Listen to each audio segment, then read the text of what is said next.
গল্প দেখতে বর্বর, লেখায় অপরাজিতা প্রাচী। কম্পিউটার ইঞ্জিনিয়ারের সাথে পশু চিকিৎসক কম্বিনেশনটা দারুণ না বড় আপা? হ্যাঁ রে মহুয়া, আমাদের ঋতুর সাথে দারুণ মানাবে ছেলেটাকে। এত বড় ঘর থেকে ঋতুর জন্য ঘর আসবে আমি তো ভাবতেই পারিনি। ঘর থেকে বড় বোন লিমা ও ছোট বোন মহুয়ার কথা শুনতে পাচ্ছি ঋতু। পরশু সকালে সে বাড়ি ফিরেছে, বিকালে দেখছে তাকে লোকজন দেখতে এসেছে। এখন নাকি আগামীকাল বিয়ে। ঋতু ভাবতেই পারিনি বাবা মা তাকে ভুলিয়ে ভালিয়ে এনে বিয়ে দেবে। অবশ্য তার বিয়ের বয়স হয়ে গিয়েছে। এরকম মধ্যবিত্ত পরিবারে 10 পাস মানে মেয়ের বয়স অনেক। সেখানে বাবা মা তাকে পড়ালেখার সুযোগ দিয়েছে। সে এখন শেরে বাংলা বিশ্ববিদ্যালয় তৃতীয় সেমিস্টারে অধ্যয়নরত। তার বিষয় হচ্ছে veterinary medicine and animal husbandry. তারা 4 ভাই বোন। তার বড় বোন লিমার বিয়ে হয়ে গেছে 2 বছর আগে। ছোট বোন মহুয়া এবার ইন্টার ফার্স্ট ইয়ারে। আর তাদের সবার আদরের ছোট্ট ভাই রিফাত কেবল 4-এ উঠল। তার স্বপ্ন ছিল মেডিকেল, তারপরে কৃষি বিশ্ববিদ্যালয়ে অ্যাডমিশন হলো। শুরুতে ভেটেরিনারি সম্পর্কে একেবারে জানতো না। সবার কাছে রিভিউ পেয়েছে ভালো সাবজেক্ট, কিন্তু ভর্তি হওয়ার পর বুঝে গেছে যে তাকে রাত দিন পড়তে হবে। কারণ এটাও ডাক্তারের একটা শাখা। এমবিবিএস ডাক্তারেরা মানুষের ডাক্তার আর সে পশুর ডাক্তার। যাই হোক, কাল যে তার বিয়ে নিয়ে তার যত মাথা ব্যথা। সকাল থেকে বাড়িতে তোড়জোড় চলছে। মেহমানরা সুদূর ঢাকা থেকে আসবে। ঋতুদের বাড়ি রাজশাহী। তার বাবা ছোটখাটো ব্যবসা করেন, তাতেই কোন মতে একটা বাড়ি তুলেছে। কিন্তু বাড়ির সামনের অংশটা বিশাল সুন্দর। নানা রকম ফুলের গাছে ভর্তি হয়ে আছে। সবচেয়ে আকর্ষণীয় হচ্ছে বাগান বিলাসটা। সাদা গোলাপি ফুলে ভরে গেছে। কালকের আগে আমি তাদের সম্পর্কে কিছুই জানতাম না, কিন্তু পড়ালেখা নিয়ে খুব চিন্তা হচ্ছিল, তাই মায়ের কাছে গেলাম। গিয়ে তো আমি আশ্চর্য হয়ে গেলাম। তাদের বাড়ি নাকি শেরেবাংলা নগরে, মানে আমার ভার্সিটি থেকে হয়তো সর্বোচ্চ 5 মিনিটের দূরত্ব। আমার মা মূর্খ মানুষ, কিন্তু ছেলে মেয়েদের পড়ালেখা নিয়ে তিনি খুব সচেতন। একবার গ্রামে বিদেশ থেকে এক মোটিভেটর এসেছিলেন। সেখান থেকেই তার পড়ালেখার প্রতি এক অন্য ধরনের আগ্রহ আছে। আমাদের সব ভাই বোনদের তিনি পড়ালেখা করানোর চেষ্টা করেছেন। তোর কি আমাকে মূর্খ মনে হয়?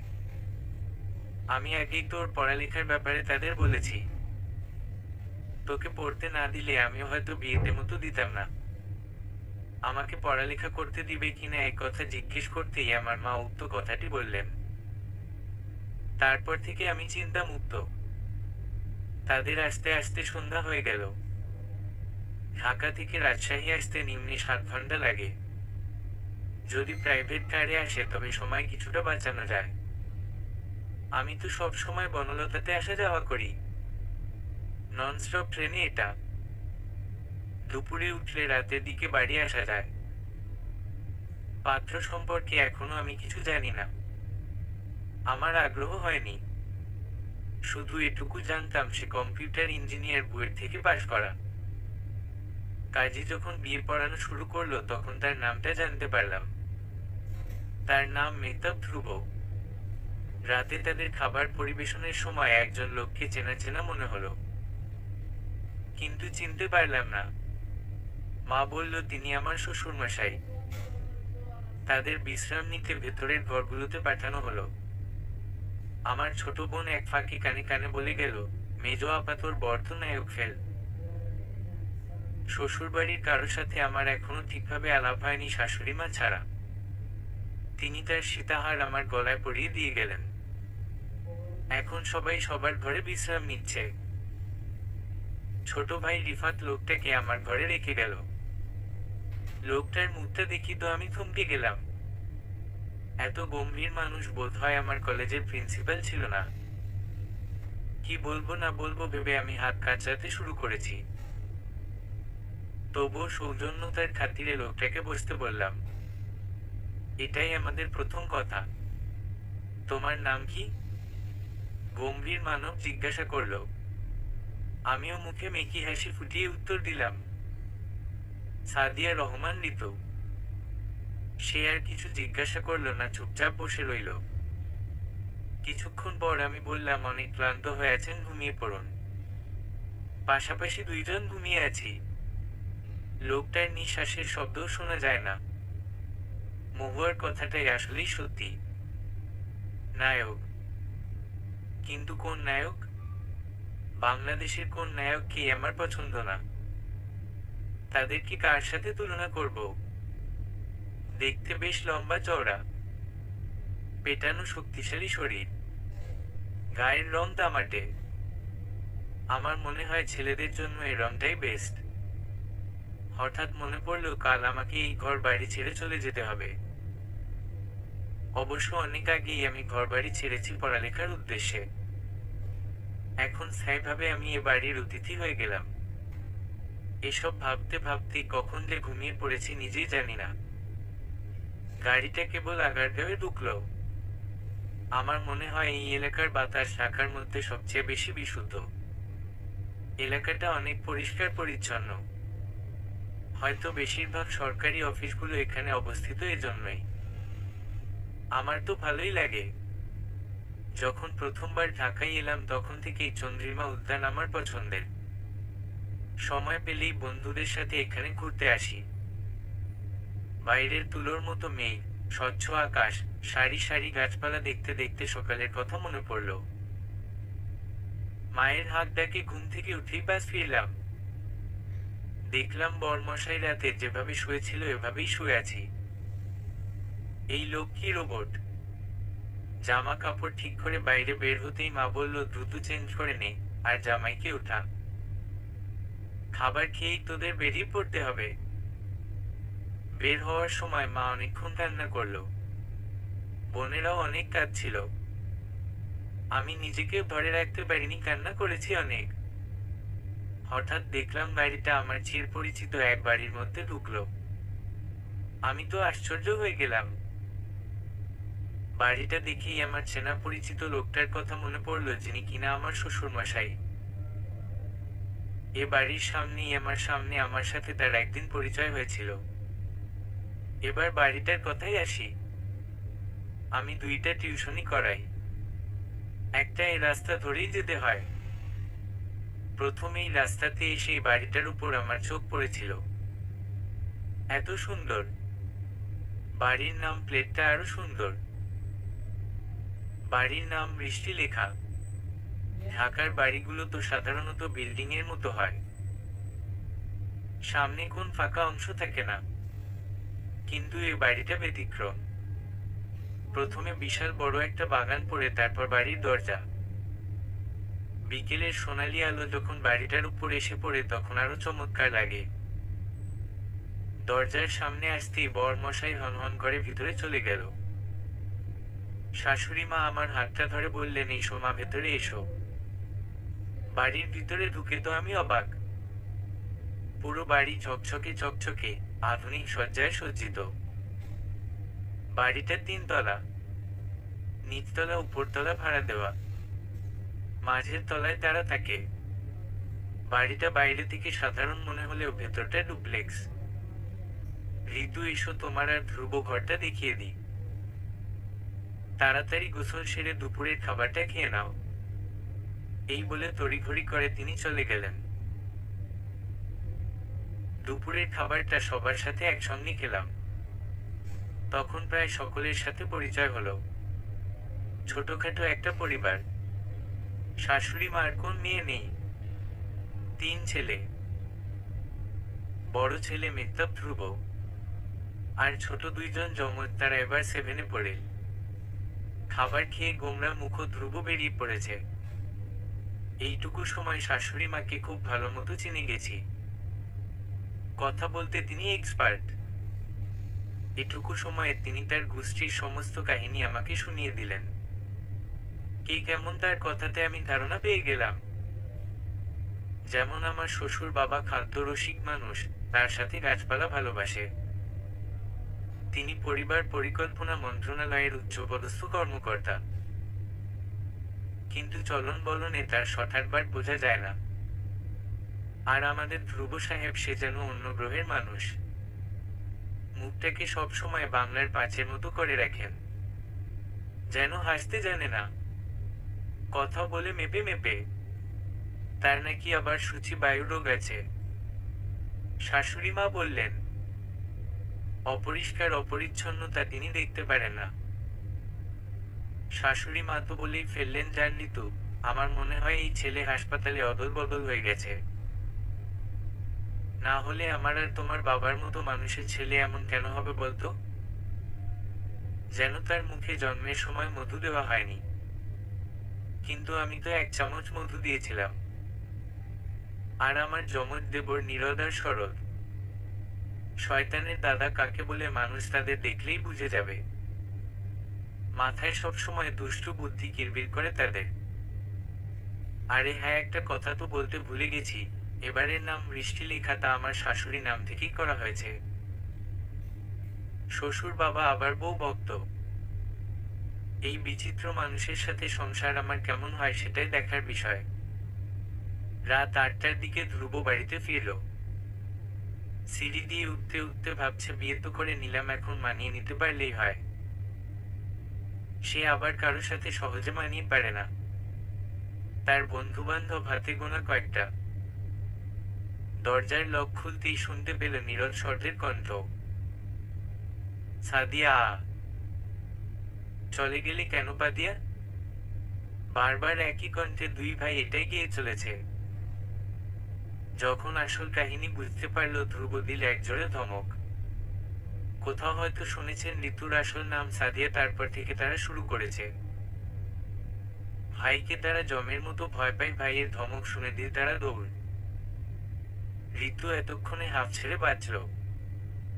নিজের নামের পিণ্ডি চটকাতে দেখে কলিজাটা শুকিয়ে আধমরা হয়ে গেছিল। শাশুড়ি মা নিচতলায় গেছেন সকলকে দাওয়াত দিতে। ছোটখাটো একটা বৌভাতের অনুষ্ঠান করা হবে। সেই সুযোগে দুই ভাইয়ের শুরু করেছিল। তাদের এত বারণ করছিল ঋতু, তবুও শুনছিল না। আপনি ফ্রেশ হয়ে আসুন, আমি খাবারগুলো গরম করে দিচ্ছি। ফ্রেশ হয়ে ধ্রুব এসে দেখল টেবিলকে সুন্দরভাবে সাজিয়ে ফেলেছে ঋতু। তার প্লেট গ্লাসগুলো যত্ন করে এগিয়ে দিচ্ছে। তোমরা খেয়েছো? হ্যাঁ, আমরা সকলে খেয়ে নিয়েছি।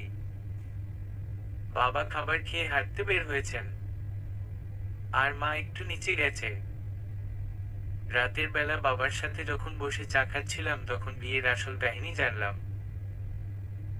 আমি একদিন এই রাস্তা দিয়ে হেঁটে টিউশনি পড়াতে যাচ্ছিলাম। আগেই বলেছি, এ বাড়িটা আমার অনেক পছন্দের। একদিন বাড়ির সামনে দাঁড়িয়ে মুগ্ধ বৃষ্টিতে গাছগুলো দেখছিলাম। তখন আমার ভদ্রলোক শ্বশুরমশাই আমাকে খেয়াল করেন। সেদিন তিনি আমাকে আমার নাম জিজ্ঞাসা করেছিলেন। তারপর তো আমি এ বিষয়ে ভুলে গেছি। কিন্তু তিনি থেমে থাকেননি। বিশ্ববিদ্যালয়ে আমার গোষ্ঠীর খোঁজ নিয়ে বিয়ের প্রস্তাব পাঠান। শাশুড়ি মা বললেন, অনেক হয়েছে গল্প, এবার ঘুমাতে যাও মা, সকালে আবার তাড়াতাড়ি উঠতে হবে। ঘরে এসে দেখলাম গোমরামুখ ধ্রুব সোফায় বসে ল্যাপটপে কাজ করছে। শাশুড়ির মুখে শুনেছি তার একটা আইটি ফার্ম আছে। কয়েকদিন সেখানে যেতে পারিনি, বিয়ের ব্যস্ততায়। তাই কার জমে আছে।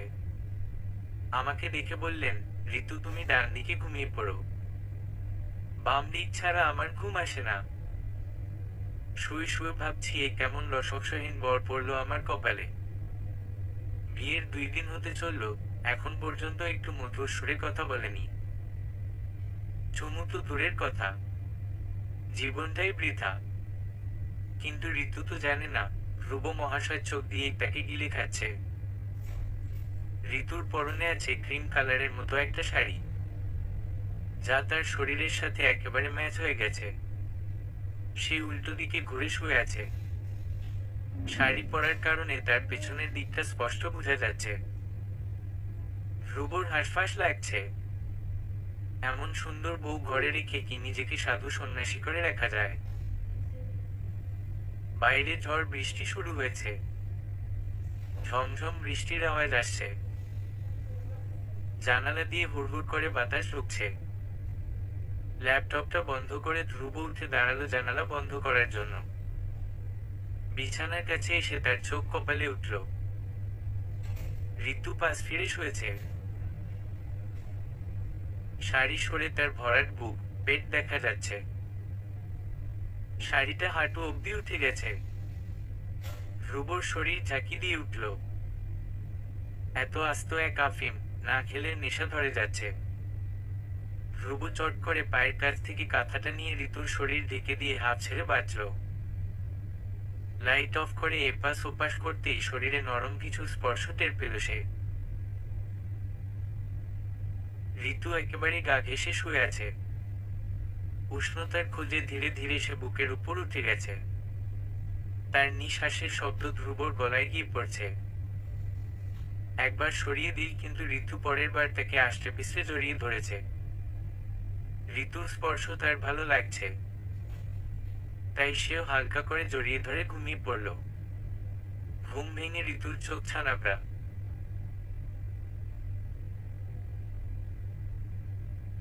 সে পুরোটা ধ্রুবের উপর উঠে শুয়ে আছে। ধ্রুব তার উন্মুক্ত কোমরে হাত রেখে জড়িয়ে ধরে আছে। আল্লাহে কি করে সম্ভব! ঋতু জানে তার ঘুম ভালো না। বিছানা এপাশে ওপাশ করতেই থাকে। দু তিনটে বালিশ ছাড়া তার হয় না। এই ঘরে কোলবালিশ নেই, সবগুলো কুশন। এজন্যই হয়তো সে ধ্রুবর কাছে চলে এসেছে। ধীরে ধীরে ধ্রুবর হাতটাকে সরিয়ে সে উঠে পড়ল। সুন্দর একটা শাড়ি নিয়ে ফ্রেশ হতে চলে গেল। ধ্রুব এতক্ষণ জেগেই ছিল। ঋতুর রিয়াকশন দেখার জন্য ঘুমের ভান ধরে পড়েছিল। ঋতু যেতেই যে উঠে বসল। রাতটা তার ভালোই কেটেছে বউকে বুকে নিয়ে।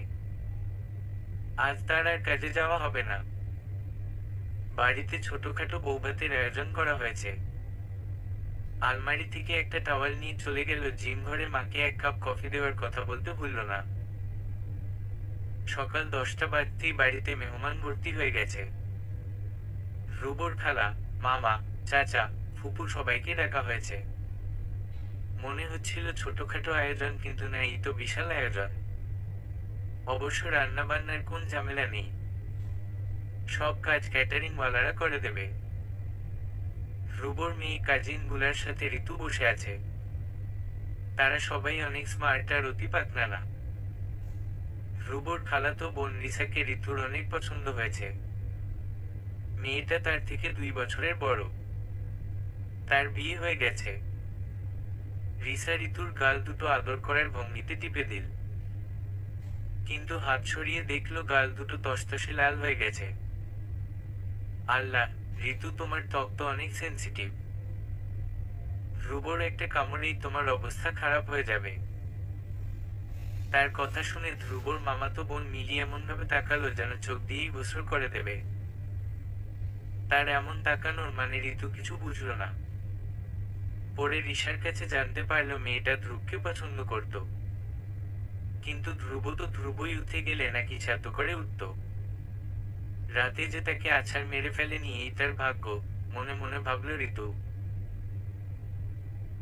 দুপুরে খাবার দাবারের পর সব কাজিনরা ড্রয়িং রুম বসে আছে আড্ডা দেওয়ার জন্য। ঋতুর পাশেই ধ্রুব বসে আছে। মিলি নামক ন্যাকা মেয়েটা এক গ্লাস বাদামের শরবত এনে বলল, ধ্রুব, শরবতটা খেয়ে নাও, শরীরের জন্য অনেক উপকারী। অন্য কাজিনরা টিটকারি মেরে বলল, শুধু কি ধ্রুব ভাইয়ের শরীরের উপকার ভাবলে হবে, আমাদেরটা ভাবতে হবে না।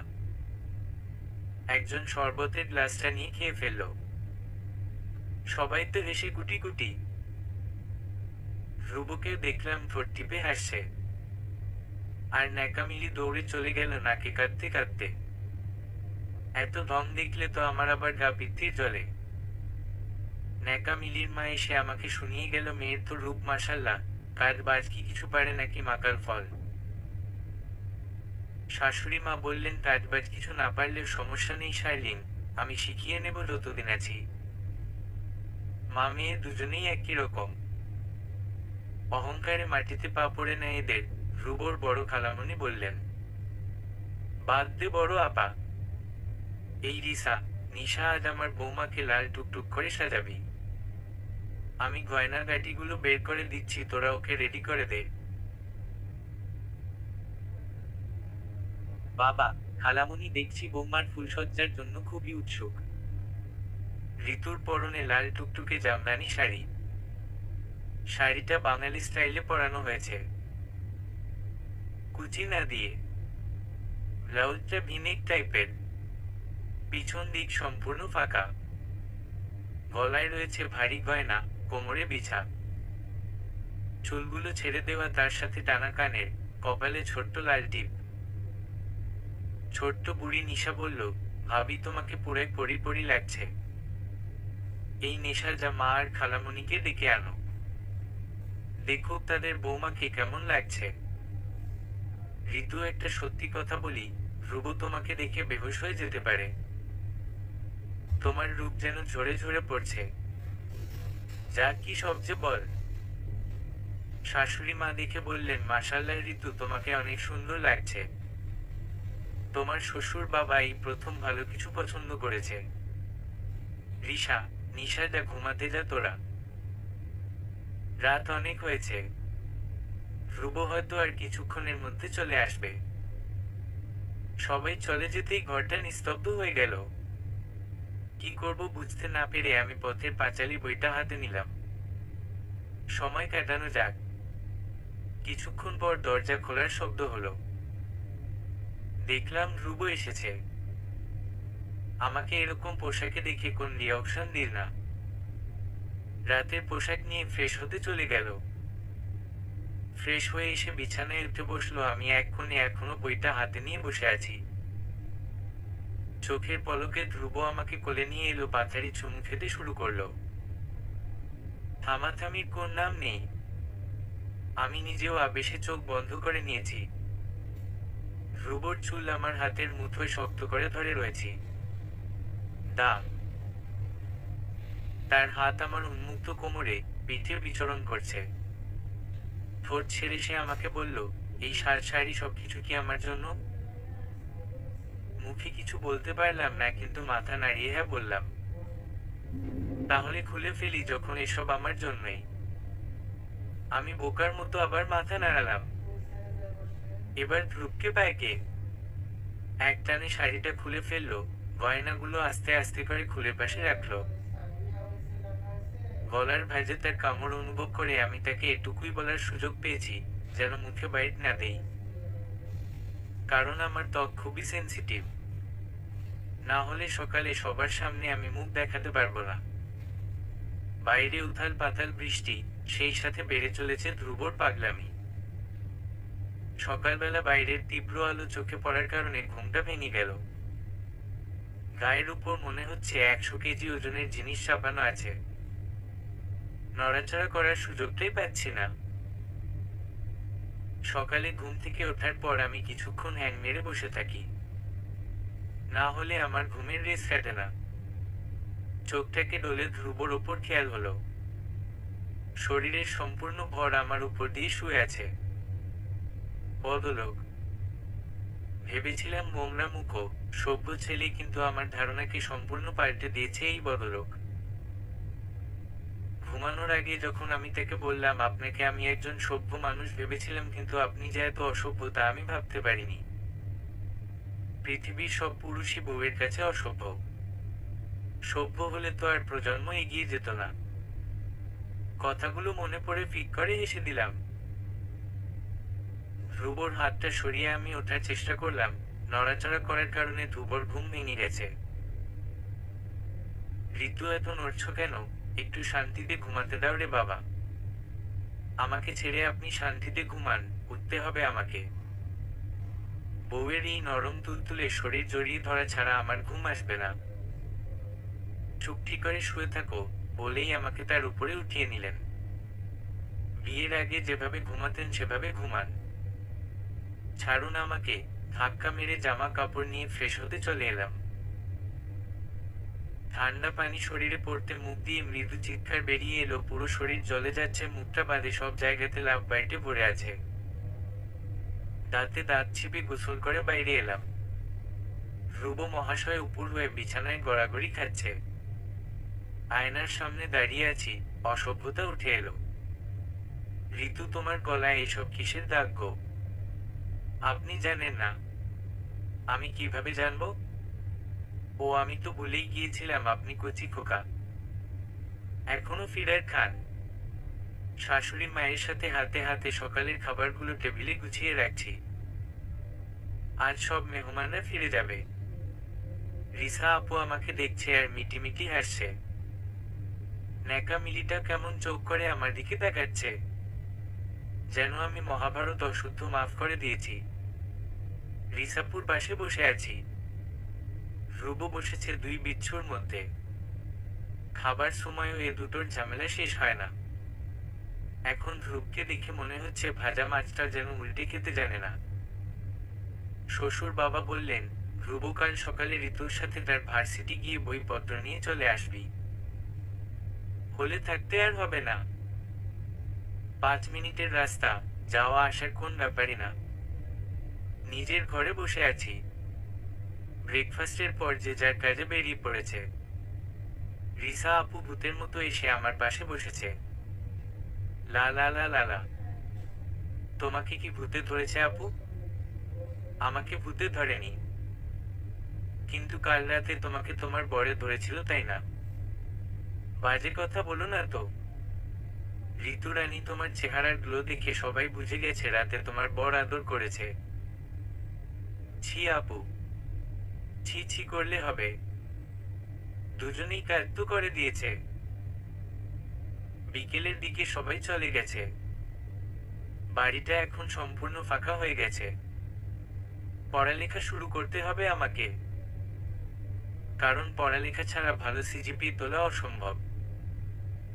তাছাড়া আমাদের ভার্সিটিতে প্রতি সেমিস্টারে 75% উপস্থিতি ছাড়া পরীক্ষা দিতে দিবে না।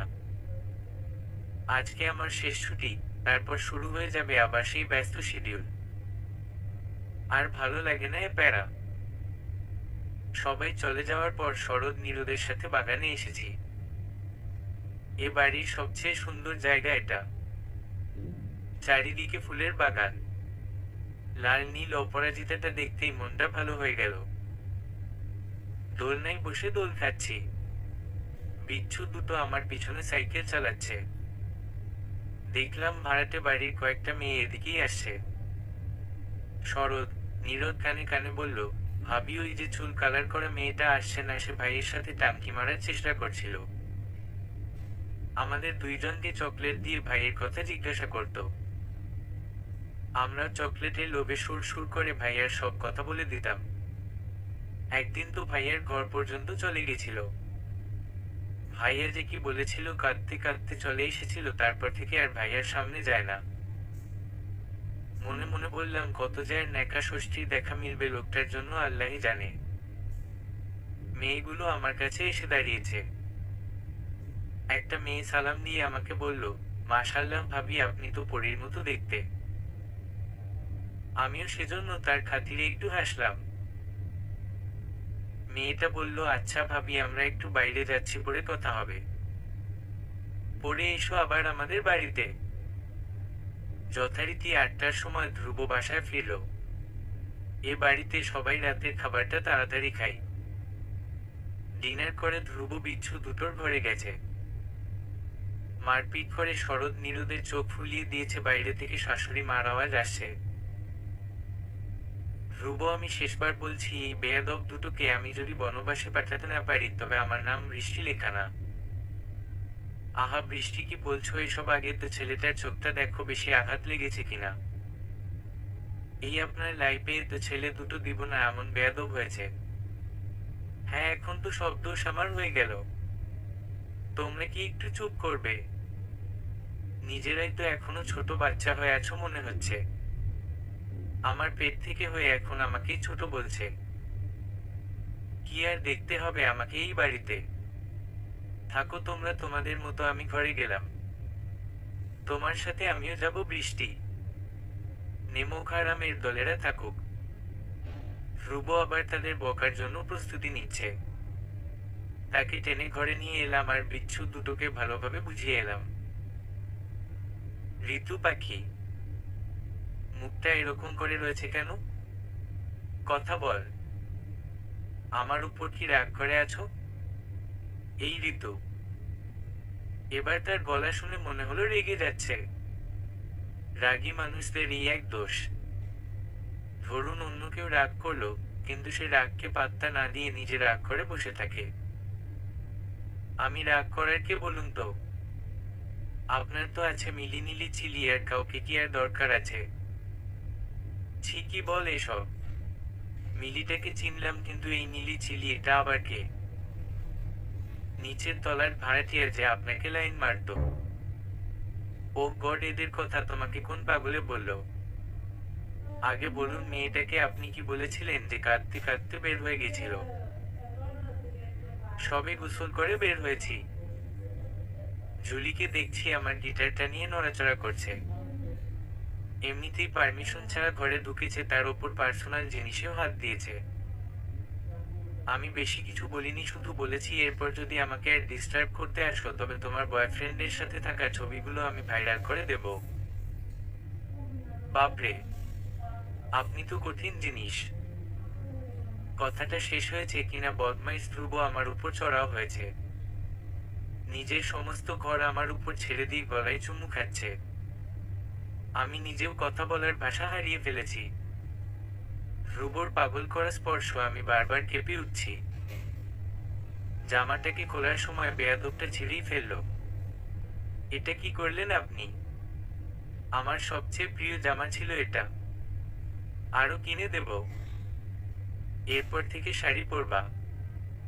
একটা টানেই খুলে পড়ে কত ভালো। কিছুক্ষণ পর পেটের উপর ধ্রুবর ঠোঁটের স্পর্শ পেতেই চাকি দিয়ে তার কাঁধে নখ বিজিয়ে দিলাম। শ্বশুরবাড়িতে দিন আমার ভালোই কাটছে, দেখতে দেখতে কখন যে বিয়ের 8 মাস হয়ে গেছে বুঝতেই পারিনি। ধ্রুবকে বাইরে থেকে দেখে গুরু গম্ভীর মনে হলেও ভেতর থেকে অনেক নরম। আমার সেমিস্টার ফাইনাল চলছে, আর মাত্র 2টা পরীক্ষা আছে। এই কয়দিন বাড়ির কাউকে ঠিকমতো সময় দেওয়া হয়নি। পড়ালেখার ব্যস্ততায় ফুসরত পাওয়া যায় না। কাল আমার ছুটি আছে, পরের দিন এক্সাম। তাই ধ্রুবর জন্য একটা সারপ্রাইজ প্ল্যান করেছি। এখন বাজে সন্ধ্যা 6টা। ধ্রুব আসতে আর 2-3 ঘন্টা বাকি। ড্রয়িং রুমে বিচ্ছু দুটোর সাথে বসে আছি। শাশুড়ি মা নাস্তার আয়োজন করছে। ভাবি চলো লুডু খেলি। দাঁড়াও, মায়ের কাজ হয়ে যাক, তারপর একসঙ্গে সবাই মিলে খেলবো। জোড়া জোড়া হয়ে খেলা শুরু করেছি। আমি আর নীরদ একদিকে, শরৎ আর মা একদিকে। খেলা মনে হচ্ছে হাড্ডাহাড্ডি পর্যায়ে পৌঁছে গেছে। আমাদের আর 2টা গুটি রয়েছে, এদিকে মায়েদের অনেকগুলো। খেলার এক পর্যায়ে মা লুডুর সবটা পুরোটা উল্টে দিলেন। মায়ের এটাই স্বভাব, যখন না পারে তখন পুরোটা লন্ডভন্ড করে উঠে যায়। নীরদ চেঁচিয়ে উঠল, মা এটা কি করলে তুমি? আমরাই জিততাম এরকম না করলে। তোর ভাইয়ের চটকানা খেতে না চাইলে পড়তে বসো সবাই মিলে। রাতে খাওয়া দাওয়ার পর প্রতিদিনের মতো ধ্রুববাবু ল্যাপটপ নিয়ে বসে আছে। এক ফাঁকে আমি একটা লাল জামদানি শাড়ি নিয়ে বাথরুমে ঢুকে পড়লাম। ধ্রুবর পছন্দ মতো শাড়িটা পরেছি কুচি না দিয়ে। ঠোঁটে লাল লিপস্টিক আর কপালে একটা ছোট্ট টিপি হলো আমার সাজ। নিজেকে আয়নায় দেখে নিজেই বলে উঠলাম, বাহ ঋতু বাহ। আমার দিকে না তাকিয়ে ধ্রুব বলল, আজকে কি পড়ালেখা নেই মহারানীর? না, আজকে স্বামীকে আদর করার দিন। সূর্য আজ কোন দিকে উঠেছে? আপনি যেদিকে সূর্য উঠতে দেখেছেন সেদিকেই। এবার সে আমার দিকে চোখ তুলে তাকালো। বাবা অন্যদিন বলে কয়ে শাড়ি পরানো যায় না, আজ ব্যাপার কি?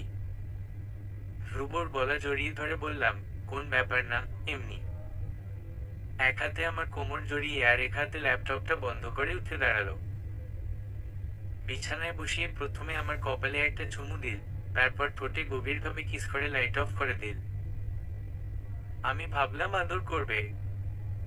কিন্তু বান্দা আমাকে অথই সাগরে ডুবিয়ে উল্টো পাশ ফিরে শুয়ে পড়ল। নিজের মধ্যে এখন আগুন জ্বলছে। ধ্রুবর বুকে উঠে পড়লাম। এই আমাকে আদর করুন। আদর তো করলাম, এটা না আরো বড় আদর করুন।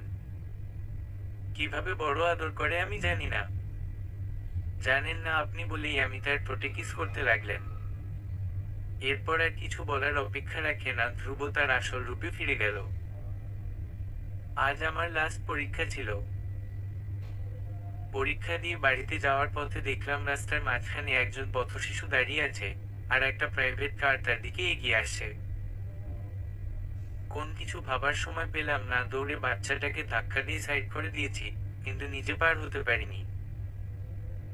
জ্ঞান হারানোর আগে শুধু মনে আছে লোকজনের বলাবলি করছে মরে গেছে মনে হয়। এদিকে ধ্রুব তার অফিসে ব্যস্ত সময় পার করছে। তার আইটি প্রতিষ্ঠানটি অল্প সময়ে উন্নতি করছে। হঠাৎ ফোনে বাবার কল পেল। বাবা শুধু এটুকু বললেন হসপিটালে চলে আয়। ধ্রুব আর কিছু ভাবার সময় পেল না। তার মনে হচ্ছে বাড়িতে কারো না কারো কিছু হয়েছে। হসপিটালে গিয়ে দেখলো বাবার সাদা শার্ট রক্তে রাঙা। বাবা, কার কি হয়েছে বল আমাকে। ধ্রুব, ঋতু অ্যাক্সিডেন্ট করেছে, অবস্থা গুরুতর। ডাক্তাররা চিকিৎসা শুরু করেছে কিন্তু কিছু বলতে পারছে না। আর এদিকে মা আহাজারি করে কান্নাকাটি করছে। আমি কিছু বলার ভাষা হারিয়ে ফেললাম। উদাস মানে একটা বেঞ্চে গিয়ে বসলাম। আমার ঋতু, ফিরে এসো, অনেক ভালোবাসি। চোখ দুটো তার রক্তিম হয়ে উঠেছে কিন্তু পানি পড়ছে না। অবশেষে ডাক্তাররা বের হয়ে এলো। যা শুনলাম তাতে আমার পা থেকে মাটি সরে গেল। ঋতু প্রেগনেন্ট ছিল, তাও আবার 3 মাসের। তার চেয়ে বড় কথা, ঋতুর একটা পা ভেঙে গেছে। এরপর কনসিভ করার সম্ভাবনা অল্প। হাতের 2টা আঙ্গুল কাটা পড়েছে। আল্লাহ, আমার ঋতু এত যন্ত্রণা সহ্য করছে কিভাবে? ঋতুকে ওষুধ দিয়ে ঘুম পাড়িয়ে রাখা হয়েছে। 2 দিন পর হয়তো তার জ্ঞান ফিরবে। তাকে আমি কি বলবো? রহম কর আল্লাহ আমার উপর। শরীরে তীব্র ব্যথা নিয়ে 2 দিন পর ঋতু চোখ খুলল। মনে হচ্ছে তার হাত পা অবশ হয়ে আছে, নড়াচড়ার কোন শক্তি নেই। চোখ খোলার পর অচেনা জায়গা দেখে ঋতু ঘাবড়ে গেল। ধ্রুব সোফা থেকে উঠে এসে বলল, পানি খাবে একটু? তার আসলে পানির পিপাসা পেয়েছিল। ধ্রুব, এই ধ্রুব, আমার পা নড়াতে পারছি না কেন? আমার হাতের আঙ্গুল কোথায়? আল্লাহ, রিল্যাক্স, কিছু হয়নি। সামান্য অ্যাক্সিডেন্ট, পায়ে চোট পেয়েছ, ঠিক হয়ে যাবে। ঋতুর মনে পড়ে গেছে তার ভয়াবহ অ্যাক্সিডেন্টের কথা। আঙুল দেখেই তার কান্না পাচ্ছে। 2টা আঙুল কেটে ফেলা হয়েছে। ঋতু ফুপিয়ে ফুপিয়ে কাঁদছে। পাশে ধ্রুব বসে তার মাথায় হাত বুলিয়ে দিচ্ছে। এই মেয়ে, কিছু হয়নি তো কাঁদছ কেন? ধ্রুবর বুকে মাথা রেখে কাঁদতে কাঁদতে ঋতু আবার ঘুমিয়ে পড়ল ওষুধের প্রভাবে। মাকে ফোন করে ধ্রুব আসতে বলল, কারণ তার একবার বাড়ি যাওয়া দরকার। 2 দিন থেকে খাওয়া নেই, দাওয়া নেই, এমনকি গোসলও করেনি। বাবা মা হাজার বলে কয়ে সামান্য কিছু মুখে তোলাতে পারেনি। গা হাত ম্যাচ ম্যাচ করছে, আগে গোসলের দরকার। বাড়ি যাওয়া হয়তো 1 ঘন্টাও হয়নি, ধ্রুব কেবল ভাত মুখে দিয়েছে। এমন সময় মায়ের ফোন পেল। কিভাবে যে সে 5 মিনিটে হাসপাতাল গেল সেটা সে নিজেও জানে না। ঋতুর আহাজারি করে কান্নার আওয়াজ বাইরে থেকে শোনা যাচ্ছে। চোখ ফেটে তার পানি আসছে। মা, ঋতু এভাবে কাঁদছে কেন? আর বলিস না, কেবল বাথরুমে ঢুকেছি তার মধ্যে এসে দেখছি ভয়াবহ ঘটনা ঘটে গেছে। একটা নার্স এসেছিল, ঋতুকে বলে গেছে আপনার বাচ্চা মারা গেছে। আপনার আর বাচ্চা হবে না। কি একটা অবস্থা বলতো। এই মেয়েকে আমি কিভাবে বুঝাবো? নার্সটাকে ধরে আচ্ছা মতো পেটাতে ইচ্ছা করছে। এই মেয়ে, কান্না বন্ধ করো, কিছু হয়নি। নার্সটা নতুন কিছু জানে না। উল্টাপাল্টা বকে গেছে। না, আপনি মিথ্যা বলছেন। আর একবার যদি কান্না করো আমি সত্যি বলছি এক্ষুনি বের হয়ে যাব। তারপর থেকে ঋতুর কান্নার সাথে কোথাও বন্ধ হয়ে গেছে। তাকে বাড়িতে আনা 4 দিন হয়ে গেছে। কোন কথা বলে না কারো সাথে চুপচাপ বসে থাকে। শরৎ, নীরদ তার আশেপাশে ঘুরঘুর করে তবুও কোন কথা বলে না। ধ্রুব 6 দিন থেকে তার অফিসে যায় না। কাজের দায়িত্ব সম্পূর্ণ তার ম্যানেজারের উপর। ঋতুকে খাওয়ানো থেকে গোসল সবকিছুই তাকে করাতে হয়। এই মেয়ে এত একরোখা যে কারো কোন কথা শুনে না। ধ্রুবকে তার জন্য কঠোর হতে হয়। কড়া করে কিছু না বললে এই মেয়ে খাবারও মুখে তুলে না। ধ্রুব জুস নিয়ে এসে ঋতুর হাতে দিয়ে বলল, খেয়ে নাও। 2বার বলার পরেও ঋতু মুখে তুলল না। এবার ধ্রুব রেগে গেল। এই তুমি কি আমাকে শান্তিতে থাকতে না দেওয়ার পণ করেছো? একটা কথা কবার বলতে হয়? আমাকে কি মানুষ বলে মনে হয় না? 4 দিন পর ঋতুর প্রথম কথা ছিল, আপনার কি বাচ্চাটার জন্য একটু কষ্ট হয় না? বাইরে এসে ধ্রুব কেঁদে ফেলল। এই মেয়ে কিভাবে তাকে, সে কি মায়া দয়াহীন। ছেলের কান্না দেখে বৃষ্টিলেখাও কাঁদছে। কয়েকদিন থেকে ঋতুর নতুন কাহিনী শুরু হয়েছে। সে তো আর মা হতে পারবে না। সবার মতো ধ্রুবরও বাবা ডাক শোনার ইচ্ছা আছে। সে কেন বাবা ডাক থেকে বঞ্চিত হবে? তাই সে ধ্রুবকে ডিভোর্স দিয়ে দিবে, তারপর তার নতুন বিয়ে দেবে। যখন তার বাবা মা তার সাথে দেখা করতে এলো তখন তো জেদ ধরে বসলো তাদের সাথে যাবে। তার বাবা মা অনেক বোঝালো, এরকম মানুষ হয় না তোর শ্বশুর বাড়ির মতো। তারা তোর কত আদর যত্ন করেন। আমরা কি তোকে আর তা দিতে পারবো বল? তোর বাবা দিন আনে দিন খায়। ও এখন আমি তোমাদের কাছে বোঝা হয়ে গেছি। আচ্ছা, তোমাদের আমাকে নিয়ে যেতে হবে না, যা করার আমি করব, বলল ঋতু। যাওয়ার সময় ঋতুর বাবা মা সবাইকে বলে গেলেন, ঋতুর খেয়াল যত্ন করতে ধ্রুবর কথা ভেবেই সে এরকম পাগলামি করছে। তাকে যেন ভালো মতো সবাই বোঝায়। রাতে খাবার সময় সবার সামনে ঋতু বলে বসল ডিভোর্সের কথা। এবার রাগ সামলাতে না পেরে দিলে এক থাপ্পড়। এই আমি বলেছি আমি তোকে ডিভোর্স দিব, আবার বিয়ে করব। তোর তো আমার বিয়ে খাওয়ার খুব শখ। এবার তোর শখটাই পূরণ করব। বেয়াদব মেয়ে। ভাইয়ের এমন ভয়াবহ রাগ দেখে শরৎ, নীরদ ভয় পাচ্ছে। বৃষ্টিলেখা তাদের দ্রুত ঘরে নিয়ে গেলেন। বৃষ্টিলেখাকে জড়িয়ে ধরে ঋতু কাঁদছে। ধ্রুবর বাবা হিসিয়ে বললেন, এমন শিক্ষা আমি তোমাকে দিয়েছি, অসুস্থ মেয়েটার গায়ে তুমি হাত তুললে। তোমরা তো শুধু আমার দোষটাই দেখতে পাচ্ছ। কোন আবালে যেই পাগলকে বলেছে তার বাচ্চা হবে না? এই তুই ডাক্তারের সাথে কথা বলেছিস বল আমাকে? ফালতু একটা। তোর বাচ্চা হবে, কনসিভ করে চান্স 50-50। না থাকে এসব কথা, তুই তো আমার বিয়ে খাবি সেটারই ব্যবস্থা আমি করছি। রাতের বেলা বিছানায় শুয়ে ঋতু উসফুস করছে।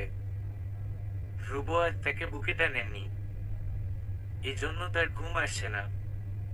ধ্রুব এখনো ঘুমায়নি। শুয়ে শুয়ে ঋতুর মুচড়া মুচড়ি দেখছে। বুঝুক মজা কেমন লাগে।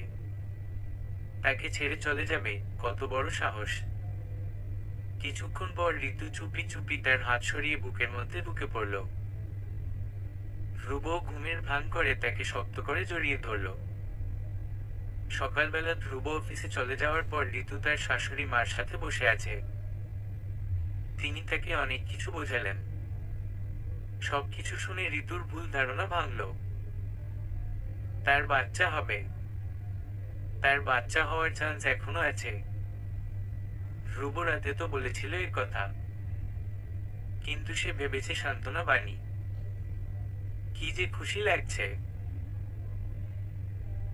শাশুড়ি মাকে জড়িয়ে ধরে রাখল সে অনেকক্ষণ। বুঝলি মেয়ে, আমার ছেলেটাকে আর কষ্ট দিস না। অনেক যন্ত্রণার মধ্যে ছিল এই কয়দিন, তোর কথার বানে। ঠিকঠাক নিজের যত্ন নে, সুস্থ হ। তারপর আবার বাচ্চার প্ল্যান করিস। বিকেলের দিকে ঋতু বসে বসে ভাবছে কিভাবে ধ্রুবর রাগ ভাঙাবে। বান্দার যা রাগ, তাকে অনেক কাঠখড় পোড়াতে হবে। অনেক ভেবে ভেবে একটা প্ল্যান বের করলো। সেই সাথে শাশুড়ি মাকে বলে দিল খাবার জন্য যেন তাদের আজ রাতে না ডাকেন। রাত্রিবেলা ধ্রুব যখন তার ঘরে ঢুকলো দেখলে পুরো ঘর অন্ধকার। হাতে হাতে সে লাইট জ্বালাতেই এক অনন্য সুন্দর জিনিস চোখে পড়ল। জিনিসটা কি হতে পারে বলেন তো? অফকোর্স ধ্রুবর বউ ছাড়া আর কি হবে। ঋতুর পরনে হালকা গোলাপি রঙের শাড়ি, ডিপ নেক ব্লাউজের সাথে পরেছে। চুলগুলোকে উঁচু করে বাঁধা। শাড়িটা এমন ভাবে পরেছে যে শরীরের অর্ধাংশ দেখা যাচ্ছে। একবার মন ভরে দেখে চোখ সরিয়ে নিল ধ্রুব। না দেখার ভান করে গলার তাই খুলে জুতা জোড়া খুলতে বসলো। ঋতু এসে গলে জড়িয়ে ধরে বলল, কেমন লাগছে আমায় বলুন তো? আপনি তো বলেন এই রঙে নাকি আমাকে সবচেয়ে বেশি মানায়। বউয়ের এই রঞ্চন দেখতে ধ্রুবর ভালোই লাগছে। তাও নাটক করে বলল, ক্লান্ত লাগছে সরো। ঋতু বুঝলো এভাবে কাজ হবে না, তাই কোলের উপর উঠে চুমু খেতে শুরু করেছে। ধ্রুব এই সুযোগটা হাতছাড়া করলো না, বউকে তুলে নিয়ে বিছানায় ফেললো। আদরে আদরে অস্থির করে তুলল। এইরকম মুহূর্তে ধ্রুবর সবচেয়ে বাজে স্বভাব হলো জামা কাপড় ছিঁড়ে ফেলা। ঋতু বুঝলো তার শখের ব্লাউজের রফা দফা করে দিয়েছে। তবুও সে কিছু বলল না। ঋতু যখন অনুভূতির তুঙ্গে, তখন ধ্রুব থেমে গেল। উঠে একেবারে বাথরুমে চলে গেল। ঋতু বিমূর্ত হয়ে বসে রইল। রাগে দুঃখে তার কান্না পাচ্ছে। ধ্রুব ফ্রেশ হয়ে একেবারে শান্ত হয়ে বের হলো। ঋতুর কান্নাকে অপেক্ষা করে বেরিয়ে যাচ্ছিল, কিন্তু ঋতু পেছনে থেকে ঝাপটে ধরল। ছাড়ো, 2 দিন পর নতুন বউ আসবে। আদরগুলো তার জন্য উঠিয়ে রাখি। তোমার তো আবার আমার বউ দেখার খুব শখ। ঋতু তাকে জড়িয়ে ধরে কাঁদতেই থাকলো। সকাল থেকে বাড়ির পরিবেশ থমথমে। বৃষ্টিলেখা আর ঋতু ছাড়া বাড়িতে আর কেউ নেই। ঋতু নিজের মতো নিজের ঘরের এক কোণে পড়ে আছে অপ্রয়োজনীয় জিনিসের মতো। না কেউ তাকে বলেনি সে অপ্রয়োজনীয়। নিজেকে নিজেই ভেবে নিয়েছে। আজ সকালে ব্রেকফাস্টের সময় ধ্রুব বলেছে সন্ধ্যার দিকে বিয়ের আয়োজন করে রাখতে। সে নাকি আজ বিয়ে করবে। ধ্রুব, এগুলা কি পাগলামি শুরু করেছো তুমি? বাবা বললেন। বাবা, বউয়ের সব দায়িত্ব নিয়েছি আমি। সে চেয়েছে আমি আবার বিয়ে করি। এটা তো আমার দায়িত্ব তার চাওয়াটাকে পূরণ করা। এই যে ঋতু কাঁদছে, এটা তো খুশির কান্না, তাই না ঋতু? এই তোমার সতীনের ছবি দেখবে। দেখো, মেয়েটা অনেক সুন্দর। আমার অফিসের এমপ্লয়ি। এবছর বুয়েট থেকে ইঞ্জিনিয়ারিং পাশ করেছে। আমার সাথে পারফেক্ট ম্যাচ। এবার ঋতু আওয়াজ করে কেঁদে উঠল। দৌড়ে ঘরে চলে গেল। বাবু, তুই কি শুরু করেছিস বলতো আমাকে? মেয়েটা কিছুদিন আগে মৃত্যুর মুখ থেকে ফিরল, আর তুই তাকে এভাবে কষ্ট দিচ্ছিস। আরে মা, তোমরা বুঝছো না কেন? এটা তার আনন্দের কান্না। তারপর থেকে ঋতু আর ঘর থেকে বের হয়নি। এক কোণে পড়ে রয়েছে। যথারীতি সন্ধ্যার দিকে ধ্রুব বিয়ের জন্য হুলস্থুল বাঁধিয়ে দিল। বউ সে সাথে নিয়ে এসেছে, তার সাথে রয়েছে তার কয়েকজন বন্ধু। বউয়ের মুখটা লাল ঘোমটা দিয়ে ঢাকা। সোফায় চুপচাপ বসে আছে। ধ্রুবর পরনে নেভু ব্লু রঙের পাঞ্জাবি, দেখতে একেবারে রাজপুত্র লাগছে। মা, বাবা, সবাই তোমরা এসো। আমি ঋতুকে ঘর থেকে নিয়ে আসি। মেয়েটা যে কি করছে আল্লাহই জানে। আমার বিয়ে কোথায় ব্যস্ত থাকবে তো না, ঘরে বসে রয়েছে। ঋতু, এই ঋতু, বাইরে এসো। বউ তো চলে এসেছে। ঘর থেকে ঋতুর হাত ধরে টেনে নিয়ে এলো ধ্রুব। ঋতুর চোখের দিকে তাকানো যায় না। চোখ মুখ ফুলে কলা গাছ হয়ে গেছে। ধ্রুব কাজীকে বলল, বিয়ে পড়ানো শুরু করুন। এবার ঋতুর কান্নার আওয়াজে বাড়িঘর গমগমে হয়ে উঠল। ধ্রুব, আমি আপনাকে ছাড়া বাঁচব না। আমার সাথে এরকম করবেন না। আমার কোন বাচ্চা চাই না, আপনি হলেই হবে। এই ধ্রুব, আমার কথা শুনুন। আল্লাহ, আমি কি করব? কি পাগলের মতো কথা বলছো তুমি? ধ্রুবর কণ্ঠে এখনো রসবোধ। এসব কিছু বৃষ্টিলেখা সইতে না পেরে ঘোমটা টানা মেয়েটার ঘোমটা টানতে টানতে বললেন, এই মেয়ে, তুমি কি নাটক দেখছো বসে বসে? জানো না ধ্রুব বিবাহিত? নির্লজ্জ মেয়ে কোথাকার। ঘোমটা টানার পর ধ্রুবর বাবা মা ও ঋতু হতবাক হয়ে রইল। ধ্রুবর বন্ধু বান্ধব মুখ টিপে হাসছে। ঋতু কাঁদতে কাঁদতেই সম্মান করে ভেতরে চলে গেল। আসলে ঘোমটা টানা মেয়েটা একজন ছেলে, টুকটাক অভিনয় করে। ঋতুকে শায়েস্তা করার জন্য একটা ছোটখাটো অভিনয় করে ধ্রুব, বন্ধু বান্ধবদের সহায়তায়। ধ্রুবর বাবা মা রেগে আগুন তার এমন পাগলামিতে। কানে হাত দিয়ে ধ্রুব তাদের সরি বলল। মা, তুমি ওদের খাবারের ব্যবস্থা কর। আমি হোটেল থেকে সব খাবার আনিয়ে রেখেছি। জাজ গিয়ে বউয়ের ব্যবস্থা করি আমি। ধ্রুব বলল। ঋতুর কান্নার আওয়াজে ঘরটা ভারী হয়ে উঠেছে।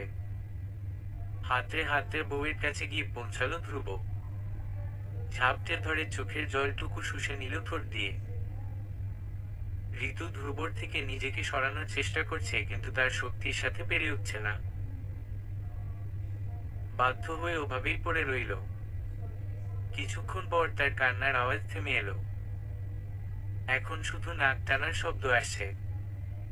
কালকের সম্পূর্ণ কাজটা এখন করি, কি বলো? কাল তো মরে যাচ্ছিলে আমাকে কাছে পাওয়ার জন্য।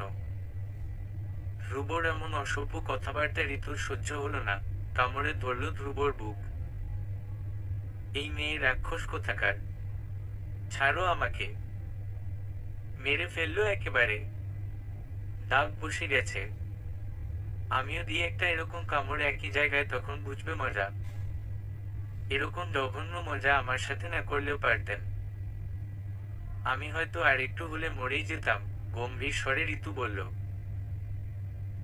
এখন আমাকে রাগ দেখাচ্ছ?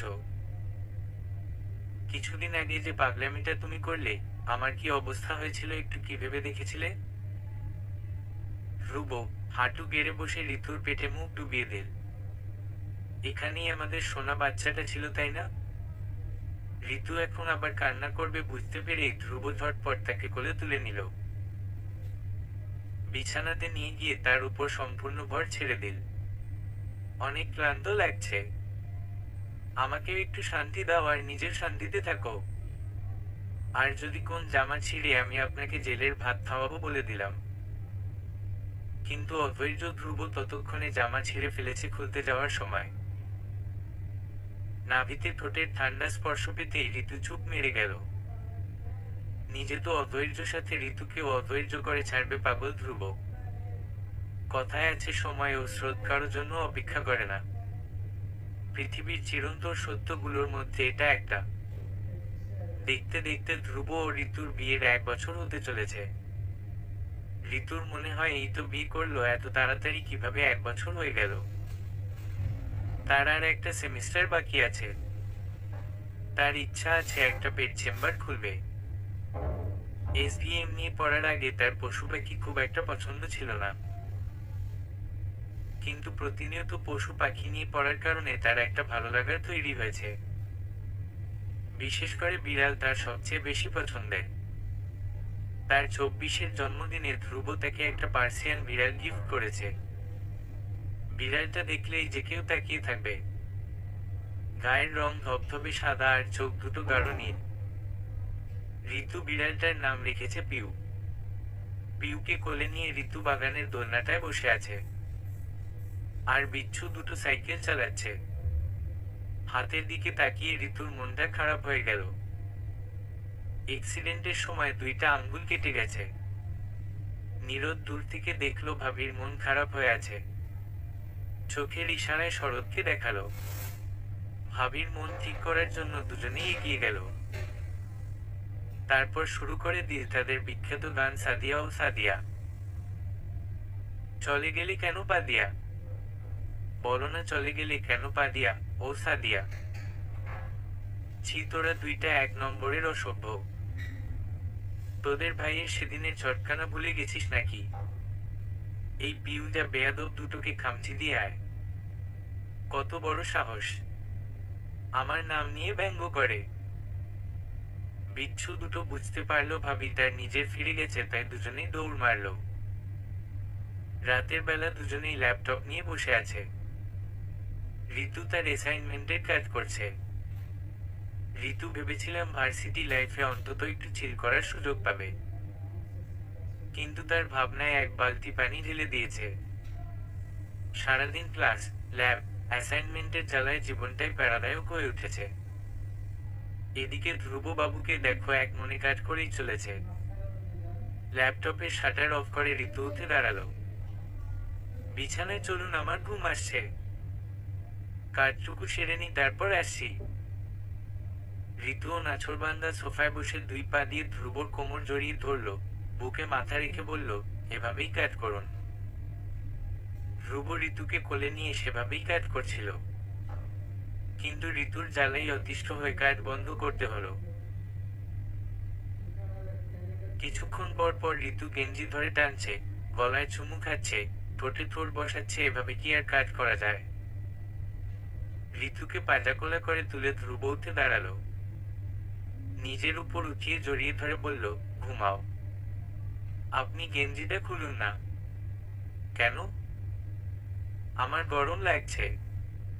তোমার গরম লাগছে তো তুমি খোলো, আমাকে কেন বলছো? না, আপনি খুলুন। আপনাকে দেখে আমার গরম লাগছে। ছি, তুমি এত নোংরা কথা বলতে শিখে গেছো। আর আমি তো ভাবি আমার বউ সাদাসিধা কিচ্ছুও জানে না। সব কথায় ডাবল মিনিং বের করবেন না তো। একটু আদর করে দিন, ঘুমিয়ে যাব। অপারেশন থিয়েটারের সামনে ধ্রুব পায়চারি করছে। ধ্রুবর বাবা মা ভাই সকলে বসে আছে চিন্তিত মুখে। ঋতুকে ওটিতে নিয়ে যাওয়া হয়েছে। তার ডেলিভারি ডেট ছিল আরো কয়েকদিন পরে, কিন্তু আজ সকালে তীব্র ব্যথার কারণে হাসপাতালে নিয়ে আসতে হয়েছে। এর আগেও দুইবার ঋতু কনসিভ করেছিল, কিন্তু মিসক্যারেজ হয়ে গেছিল। ধ্রুব অস্থিরতায় কাঁপছে। কতবার এই মেয়েকে বলেছে আমার বাচ্চা লাগবে না, কিন্তু এই মেয়ে কথা শোনার পাত্রী নয়। ধ্রুব, একটু শান্ত হয়ে বসো বাবা। ঋতুর কিচ্ছু হবে না। কিছুক্ষণ পর নার্স একটা ফুটফুটে বাচ্চাকে নিয়ে এসে বৃষ্টিলেখার হাতে দিল। বৃষ্টিলেখা বাচ্চাটাকে ধ্রুবর কাছে দিয়ে বললেন, কানে আজান দে। নার্স, আমার ওয়াইফ কেমন আছে? তিনি ভালো আছেন, কিছুক্ষণ পর তাকে নর্মাল বেডে দেওয়া হবে। এই কথা শোনার পর ধ্রুব বাচ্চাটার কানে আজান দিল। বাইরে এখন ঝুমঝুমিয়ে বৃষ্টি হচ্ছে। এই বৃষ্টি আর মায়ের সাথে নামের মিল লিখে ধ্রুব ছেলের নামও ঠিক করে ফেলল। 2 ঘন্টা পর ঋতুর জ্ঞান ফিরল। বাচ্চাটাকে যখন তার কোলে দেওয়া হলো তখন সে কেঁদে ফেল। কত ত্যাগ তিতিক্ষার পর বাচ্চাটাকে পেয়েছে। 7 দিন পর আকিকা দিয়ে ছেলের নাম রাখলো শ্রাবণ।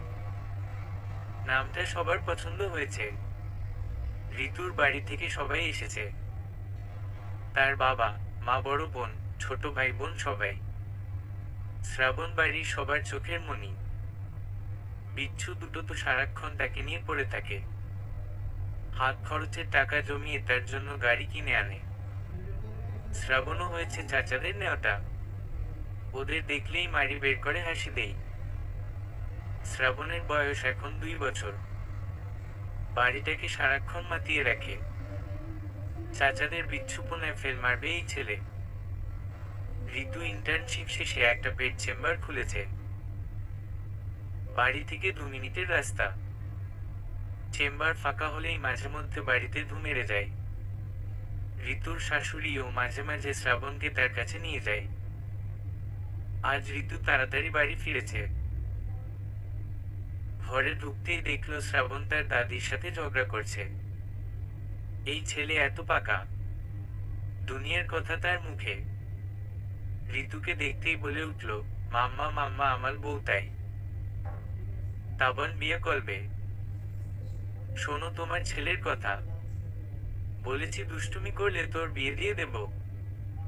তখন থেকে শুরু হয়েছে, সে নাকি বিয়ে করবে এখন। শরৎ, নীরদ তখনই বাড়ি ফিরল। বাইরে থেকেই তারা এসব কথা শুনতে পেয়েছে। এই পান্ডা তোর তো এখনো মুসলমানই হয়নি আর তুই বিয়ে করবি? আমি বিয়ে কবব্ব বলে চিৎকুর মেরে উঠল শ্রাবণ।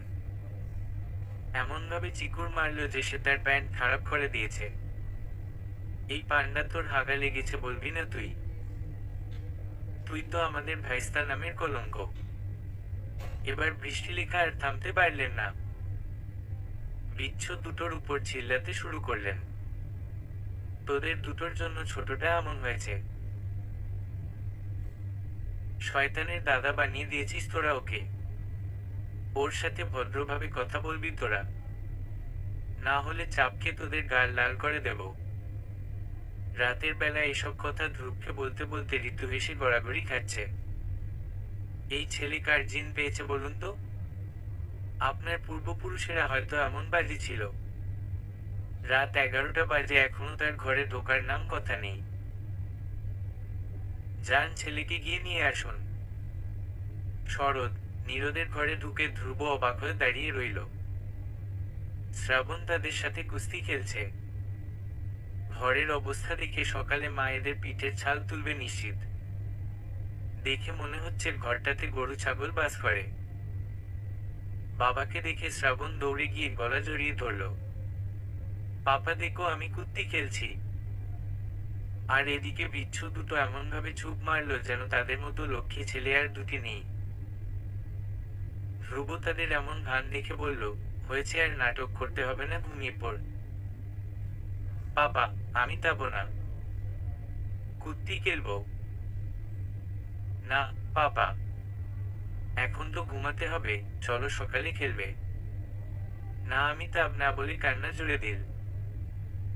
ছেলের কান্নার আওয়াজ পেয়ে ঋতু বেরিয়ে এল। আমার বাবাটা কাঁদছে কেন? তোমার বাবা এখন চাচাদের সাথে থাকবে, বলল ধ্রুব। আচ্ছা বাবা কান্না থামাও, চাচাদের সাথেই থাকবে তুমি। এই তোরা দুজন সামলাতে পারবি তো ওকে? খুব পারবো। লাইট বন্ধ করে কিছুক্ষণ রাখলে ওই আপনি আপনি ঘরে যাওয়ার জন্য জেদ ধরবে। এখানে থাকলে না নিজে ঘুমাবে আর তোদের ঘুমাতে দেবে, তাই লাইট বন্ধ করে রাখো। ধ্রুব ঋতুকে জড়িয়ে ধরে গলাতে চুমু খাচ্ছে। এই কি করছেন আপনি? একটু পরেই বাচ্চাটা আমার চলে আসবে। বলতে না বলতেই বাইরে শ্রাবণের কান্নার আওয়াজ পাওয়া গেল। ধ্রুব মুখটাকে শক্ত করে মনে মনে বলল, দিল আমার শান্তির 12টা বাজিয়ে বাজিয়ে একটা ছেলে। দরজা খোলা মাত্র শ্রাবণ ঋতুর কোলে ঝাঁপিয়ে পড়ল। আমি মাম্মা আমার ভয় কততে, আমি আল থাকবো না। আচ্ছা বাবা তুমি এখন চোখটা বন্ধ কর, আমি ঘুম পাড়িয়ে দিই। প্রায় 10 মিনিট থেকে শ্রাবণের চোখ বন্ধ। ধ্রুব বলল, ঘুমিয়ে গেছে, ওকে বিছানায় রাখো। ছেলের নাটক তো জানেন না, দাঁড়ান আপনাকে দেখাচ্ছি। যেমনই বিছানাতে তাকে রাখলো, ফট করে চোখ খুলে ফেলল। বলে, পাজি ছেলে, এখনো ঘুমাননি? নো মাম্মা, আমি তো এখন খেলবো। বলেই বাবার পিঠের উপর উঠে বসল। ধ্রুব তার মাথাটাকে ঋতুর কোলে নিয়ে রাখল। কিন্তু হিংসুক শ্রাবণের বাবার সুখ সহ্য হলো না। পাপার পিঠ থেকে নেমে এসে মায়ের কোলে গিয়ে লক্ষ্মী ছানার মতো বসে রইল। বাবা ছেলের এমন কর্মকাণ্ড দেখে ঋতু খিলখিল করে হেসে উঠল। মনে মনে আল্লাহর কাছে দোয়া করলো তার সংসারে কারো যেন কারো নজর না লাগে। আল্লাহ যেন তার সংসারকে সুখ শান্তিতে ভরিয়ে তোলে। সমাপ্ত।